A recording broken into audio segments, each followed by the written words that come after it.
Unlocking your phone for free using your IMEI number is straightforward, provided your account is in good standing and you've met your contract obligations. Start by dialing *#06# to get your phone's IMEI number, which you need to give your mobile service provider when you request the unlock.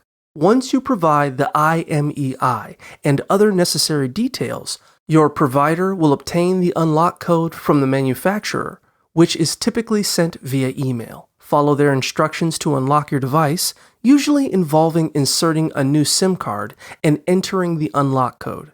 If your request is denied, ask what steps you can take to rectify your account status, or contact the FCC if you encounter issues.